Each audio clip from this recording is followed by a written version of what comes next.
This is serious business. This is serious wizard business. Mage Knight is the game to end all wizard games. It's also the most difficult game we've ever had to review on the show, but we're going to try because we love you. This is a game about playing wizards with a capital W. You and your friends will carve up dragons like as many roast chickens. You will walk to enormous cities and kick the front doors in. This is a game that's very clear about the fact that your character doesn't need to sleep, but the fact that they're going to get wounded, they're going to get hurt, and they'll keep on fighting anyway. But with great power comes great responsibility. Responsibility that starts with managing your interface.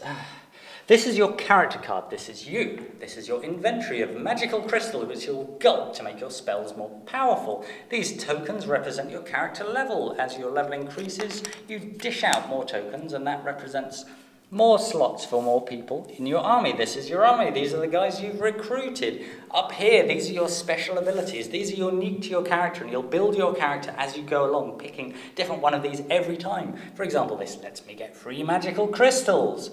That makes me more powerful during the day, but a little more powerful at night.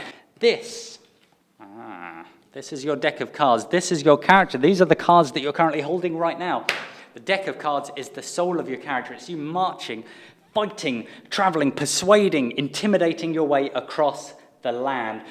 Looking at this, it's like sitting in the cockpit of a jet fighter. That's how it is. It's that complex, and we haven't even begun yet. No, because where this game starts is you getting squirted out of a magical portal down here. And from there, you've got a whole beautiful countryside to explore. And as you flip these hexagons upside down, you'll find... What will you find? You'll find monster raiding parties. You'll find towns and monasteries yours to pay your respects to. You'll find deserts. You'll find forests. You'll find healing glades. You'll find fortified keeps. Huge cities. You'll find mountains and lakes. And what you're going to do, you're going to sit behind the instruments of your jet fighter and steer your character around until you're blasting like some psychedelic caffeine-infused Gandalf. Because Mage Knight, at its heart, is a game about learning to fly, about using wicked combinations of cards to reduce some legion of men to an incandescent sneeze of dust. And when you do succeed at that, Mage Knight is as fun as anything we've ever reviewed. But just like learning to fly, the reality of it isn't quite as romantic as the fantasy. Mage Knight has 2 manuals for a start, and the size of the font in these things is, well, can you see how small it is? The game is a tower of legislation. Yeah, and the stones of this tower are made up of clauses and exceptions and... Every single hexagon on this map, every single different type of building, every single monster, all of it has its own nuance, its own rule, its own sub-clause. All these cards, all the unique powers that you have, things that you'll have to look up and cross-reference and check again. Every symbol on every monster must be cross-referenced with the back of this. Every card in each of these decks. Our first games, it's no lie, we had to go through the manual twice for each thing that we were looking for. As if we were looking for an individual leaf in a hedge maze. And clawing my way through these manuals, trying to find a specific rule, just made me feel old. And it made me feel frustrated. Look, we'll just talk you through how the simplest possible combat in the game works.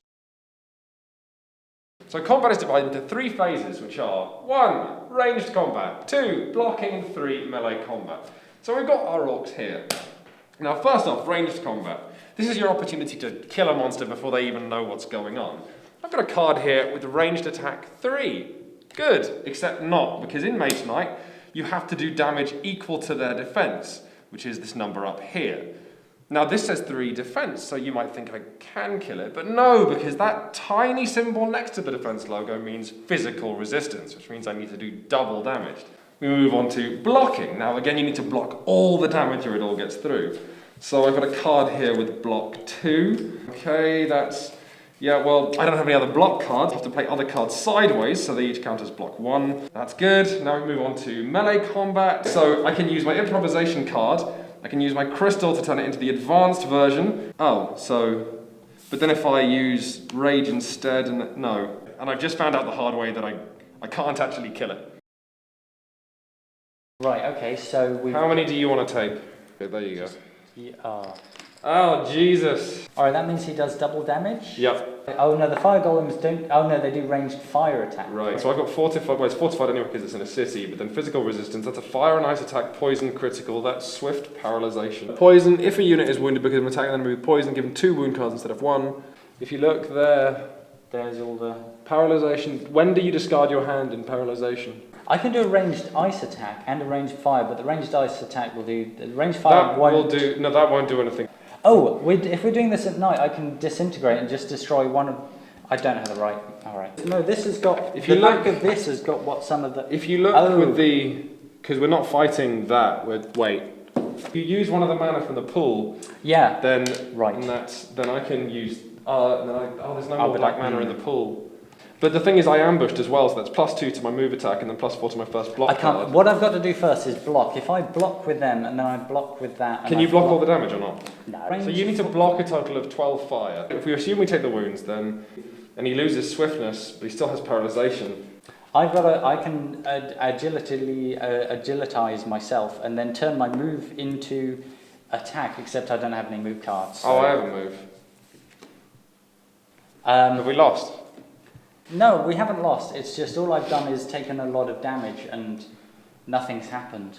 So it should be obvious by now why we're having difficulty reviewing Mage Knight. The game is as mad as a bag of birds. Yeah, and what you're actually trying to do, whether it's conquering cities or cleansing dungeons, changes depending on what scenario you play. You might be playing a competitive game or a cooperative game. Or a cooperative game in 2 teams of 2, or a solo game. Yeah.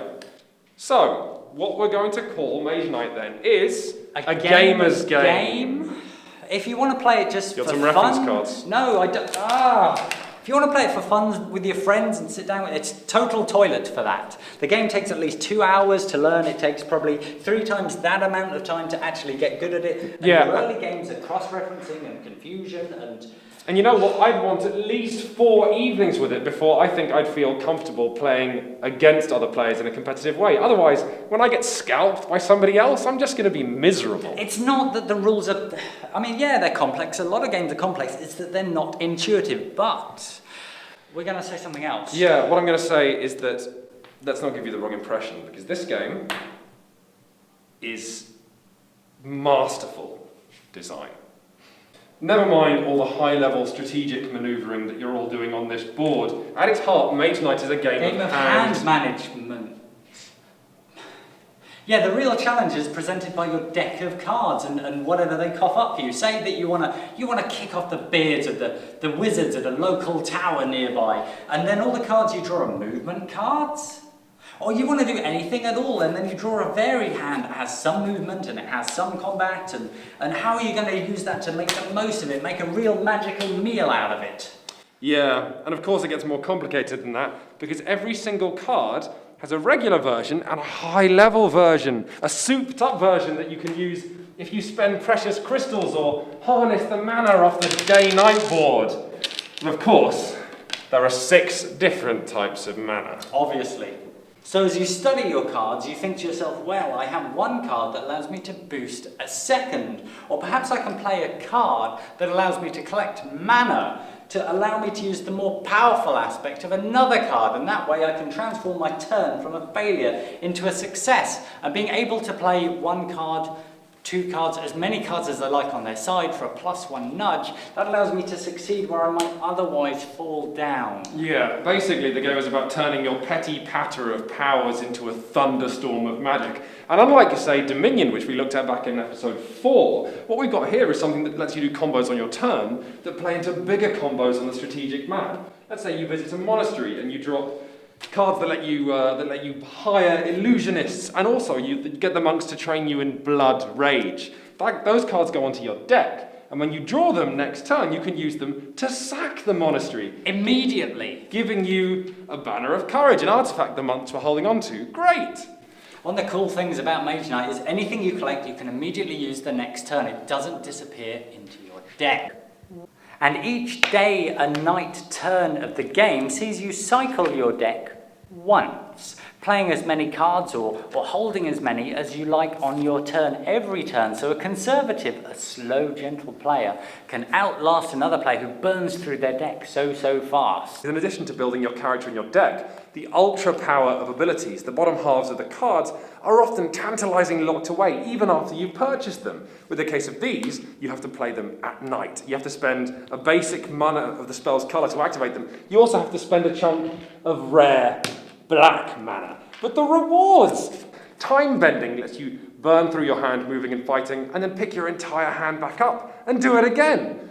Wings of Night turn you into some horrible shamanic Batman soaring around, diving in through the windows of cities to rip at the hearts of the inhabitants.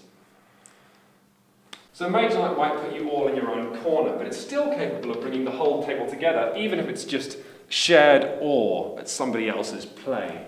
And yes, this is a hard world to break into, but if you get inside the ecosystem that lets you play around in, it's just unreal. So, should they buy it? I don't know. You know me, I like to play games with almost anyone, and the thing is, I don't want my new board gaming friends to be put off by this. This is a board gamer's board game.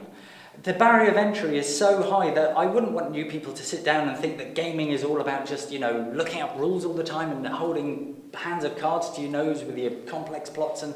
Yeah, but you and I haven't played the competitive game, which would see players bouncing off each other. Well, that's what I want. I want more bouncing off. I want more interaction. You know what? I don't think we have to recommend this or not, because the people at home will be watching this either with a horrified expression on their face or with an erection in their pants. And in which case, they just know it's for them or not. Yeah, that's true. The gamers will know what they love. And we haven't even talked about the production quality, which is kind of obvious. It's an incredibly good-looking game. Look at it. Look at how sexy it is compared to the average reference pair. Thanks, reference pair. Thanks, reference pair. Oh. Where were... That was... There. Oh. City was there. Well, right? obviously. They're still alive, aren't they? So we can't... Yeah. Can't buy spells from there. It's your turn anyway.